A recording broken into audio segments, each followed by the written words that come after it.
Hello and welcome everybody. You are listening to the Player Circle, part of the Be On Air Network. I'm your host, Jaden Spear. I'm with today Jeremy Gutierrez. Hey, how's it going, guys? Where can we follow you on Twitter? You can follow me not on Twitter, but you can follow me on Instagram at WermyG, WERMYG, and then you can just follow me on Facebook at Jeremy Gutierrez.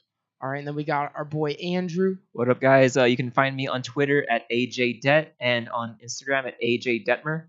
And then Big Lock. Hey, everybody. You can follow me on Twitter at Sir Lockman. All right, guys, how's it been going this week? We only got like 2 weeks left of school now. No complaints? Been all right, yeah. Won some money this week. Oh, yeah. All right, speaking of money, we'll just go right there.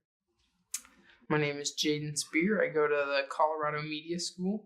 I do a show called The Players Circle.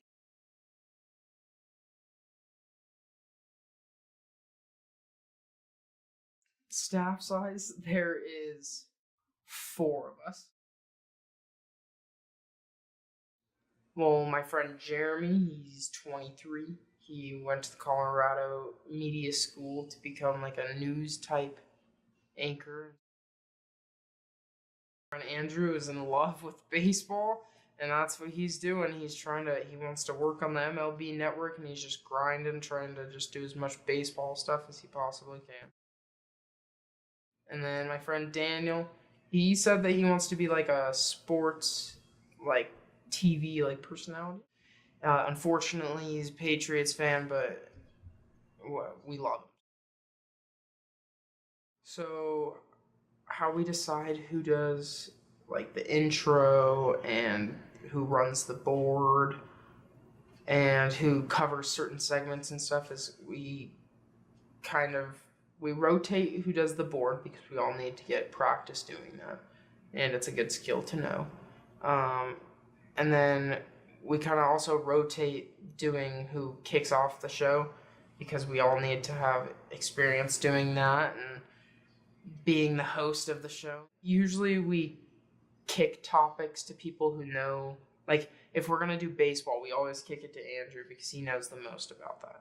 And if we're going to do UFC, they always do it to me because I know the most about it. If they do basketball, it's usually like just a couple of us. We have to prep for several hours before every show and do a lot of research, like about every single segment that we have to do. I do a lot of it.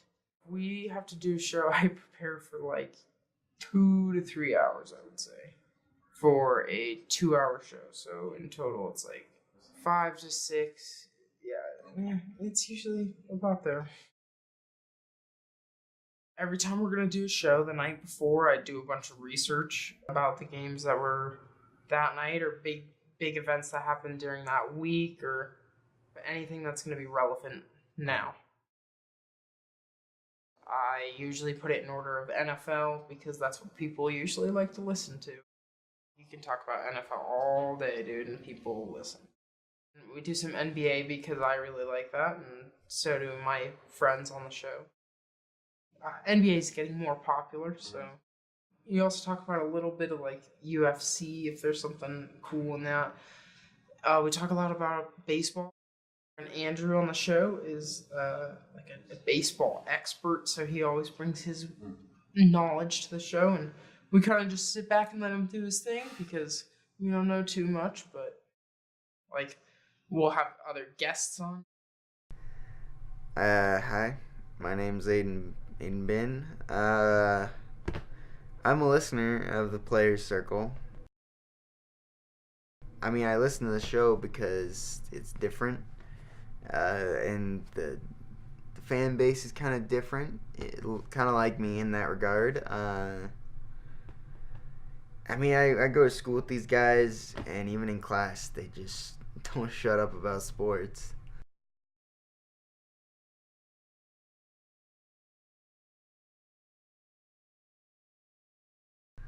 And I mean, I'm not a huge sports guy, but they did this one thing where they had a segment where they had a fantasy draft of Marvel characters. Back when the Hulk's blocking for you. Yeah.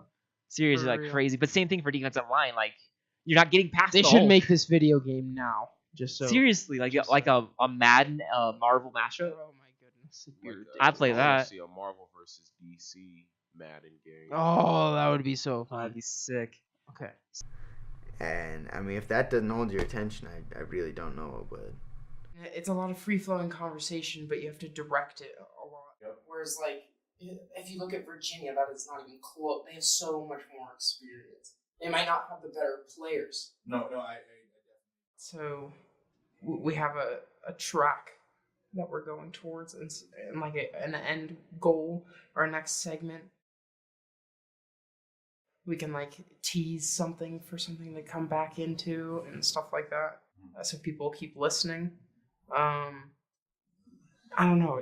It's not easy, but it's fun. It's a lot of fun. Sports shape my life. I love sports. It's kind of just my escape. I like talking about it, and I know a lot about it, so it makes it easy to talk about it. It's just entertainment. It's like anything else, and that's what we use entertainment for, is to escape. So, when I was a kid, I played like every sport, and in high school, I played football. I kind of liked sports growing up as a kid because I liked Peyton Manning when he was on the Colts. And then when he came here, when he became a Bronco, that's when I really started like following the Broncos a lot, and then that got me into basketball because when football wasn't around, I wanted to find something else to watch. And now I'm just hooked on like every single sport that I could possibly find.